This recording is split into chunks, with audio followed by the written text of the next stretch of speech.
Allen Rio and Chevy.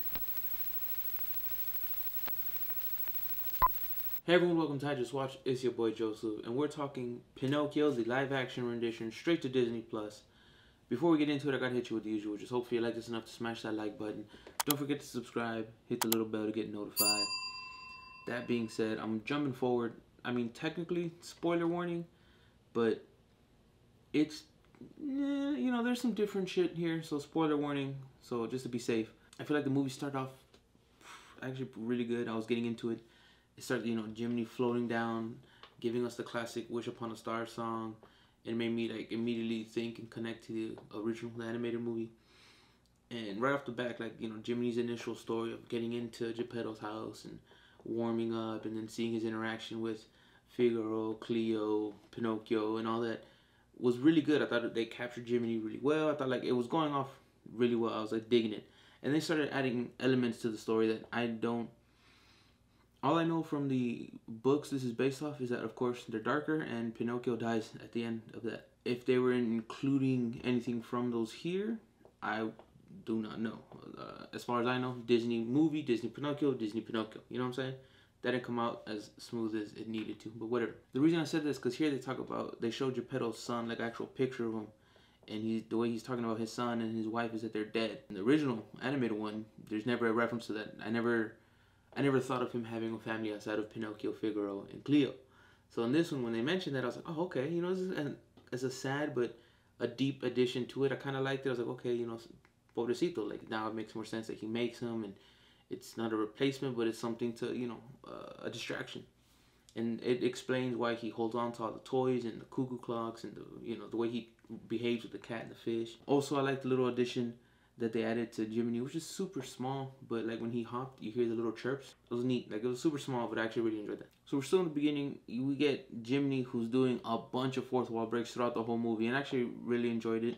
Sometimes he wasn't saying nothing. They would just, something would happen on screen. He'd look at the camera and kind of be like, you know, or he'd give you that sarcastic look, like, ugh. There was moments in the movie like, oh no, and then you look at Jim and he was like, I agree with you, bro. It's not for me. Sadly, the best part of this whole movie, which I was hoping would be a lot better than it actually was, because I'm gonna dive into the rest of it, was the clocks. All the cuckoo clocks. That was great. You get the A-OK Corral with Woody and Bullseye, Tom Hanks, and then we get Donald Duck running from a gator. We got Pride Rock with Rafiki holding up Simba. We got Jessica Rabbit smooching all over Roger Rabbit. Maleficent unleashing her crow and pans up. Sleeping Beauty pricking her finger and popping off. Dumbo. Snow White was hilarious too because she gets the apple and then falls directly into the see-through casket. And then dwarfs pop out. So the clocks were great. I don't, like, those are the ones I'm naming. Those are the ones I caught. If there's others that I missed, let me know down below. The clocks were great. It was funny. It was a great little nod about these classic Disney stories, and it was super easy, simple. I really enjoyed it. And like I said, sadly, that was like the best part. It's really like the first 25 minutes of the movie that are like really good and I was enjoying. Pinocchio, he's alive now, and Tom Hanks is like celebrating, and he loses whatever accent he was trying to give Geppetto, and it just sounds like him on the island with like, Wilson, and I was like, okay, which is fine. But then he starts to sing. Oh God, no. Look, I love Tom Hanks. Don't sing. It's not for you. It's not. It didn't work for me. I'm not a fan of him singing. I'm not a fan of the random new songs that they added for different characters at all either. They just, none of them were like super good, super catchy. Not to me at least. So no bueno. Last thing I kind of did like is instead of him going, "Ha, you're alive, bet tomorrow morning school." It kind of did like a small. Maybe it's been a couple days, maybe a week of them living together before he gave him the boot to school. So I did appreciate that for the story. I thought from the way it started, I was like, okay, this is gonna be pretty classic. You know, it's gonna be pretty close to the original. And there was a few changes here and there, like the blue fairy.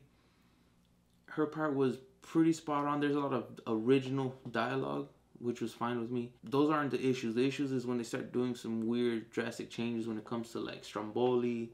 Like Stromboli's character was giving the speech. I'm assuming he was drunk, but hot damn, like the way they portrayed it or acted it or wrote it or whatever, it just was annoying. It didn't go anywhere. It didn't do anything for me. He was fucking just, and I was like no, I get it if you're gonna be the character's drunk or whatever, but like pull it back a little bit. You know what I'm saying? I don't know. It made that feel like it dragged for so long before we got to the stupid boy with no strings part. The addition of Fabiana did nothing but waste my time. I didn't understand the whole, like, so she has like a brace on her leg, so I assumed it was injured. But the whole time, that's the leg she uses to dance on. So wasn't injured, or is the brace there just a sturdy thing, like it locks the leg up so she can do those spins or whatever? I don't know. I didn't like it at all. I didn't like the way they did Stromboli was whack. I didn't like the way they did Fabiana, like, or the addition of Fabiana and that other her little Sabina. It felt like a waste of time. Honest John, like, that part was cool. It was clearly Keegan, because it sounded, it was him. Like, I know he voiced it, but it was him. It wasn't no attempt to voice the character. It was just him.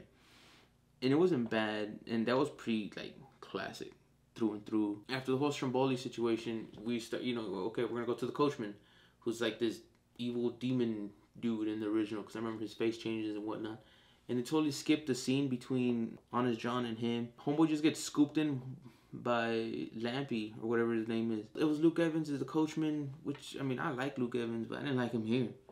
He also breaks out into song in the middle of it. The song wasn't any, they didn't do anything for me. Again, felt like a waste of time. But the way they went about it, I didn't care for. Additions I expected them to add, or that they did add, some of them were good, but a lot of them to me were just waste of time. This movie's only 20 minutes longer than the original.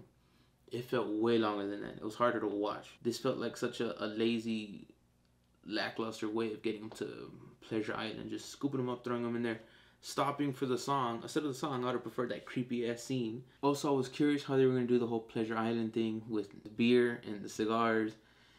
Here, they're just eating candy and drinking root beer and breaking shit like they do there, but I was like, really? The reason the other one was messed up because they were doing crazy shit, alright? They were doing booze and smoking cigars and, like, some crazy shit. So I kind of wanted to see that, to be honest. I thought it would have been neat and interesting to see how they played that off, but they didn't do that. And in the original, Pinocchio, he drinks, he smokes a cigar because he's trying to fit in. He doesn't know any better. Here, he does none of it. Never on screen does he even sip the root beer. He's just holding on to it, does nothing, and he still starts to change. And the whole time he was like saying no, he didn't want to break nothing. He had his own inner conscience the whole time he was there. He was like, no, I don't think I should do that.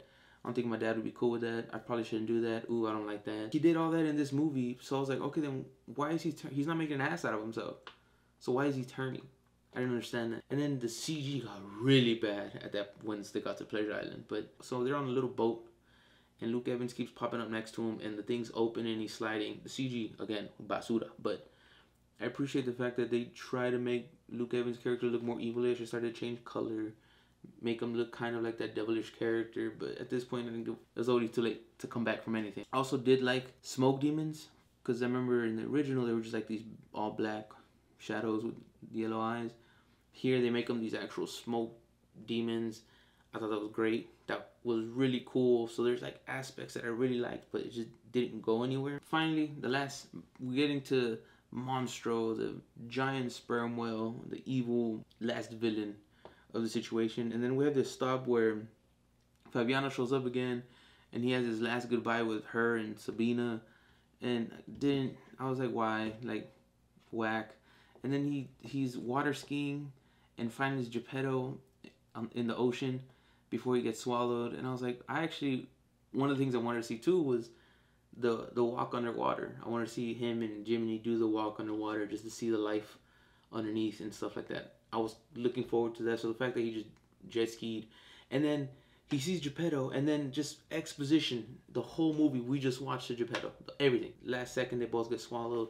They're inside Monstro for all of 2 seconds, and they changed Monstro from a giant whale, even though they kept calling him a whale, into like a legit sea creature with tentacles and these weird wing-like fins, which isn't bad, but at this point, I didn't care for the movie anymore, so it was whatever. And then Pinocchio hits fucking dash, super speed, motorboating with his legs to get him to safety, and then apparently he has a NOS switch, because Homeboy took off when he needed to. This movie's okay at best. It's whatever. I mean, it's free if you have Disney Plus, so check it out, but nothing about it really stood out. I was really hoping it was good. It's another letdown for me when it comes to live action renditions to Disney classics. And plus the ending, they don't turn him to a real boy. You get this, no one really knows if he did turn into a real boy or not. End of story. I was kind of like, I was wondering why they left it so open-ended for Pinocchio. Why not turn him into a real boy or just leave him as a puppet? Like, there was no resolution to that. Although he did what he was supposed to do, so to speak. So, I don't know. All in all, thought the movie's okay. Figaro is cute as fuck, as usual, but only in the beginning because the CG starts to get really bad for everybody. Nah, it's kind of a letdown, to be honest. I was hoping for more. It started off pretty good, and if it would have carried the momentum from the beginning throughout the whole movie, I would have definitely enjoyed it more, and it would have been probably one of the better live-action renditions. I want to hear your thoughts. Have you seen it? Are you gonna see it? You can check it out. Let me know down below. Do you like it? What is your favorite live-action rendition of Disney Classic, and which is your least favorite live-action rendition? I want to hear from you down below. But until next time, stay safe, be well, adios.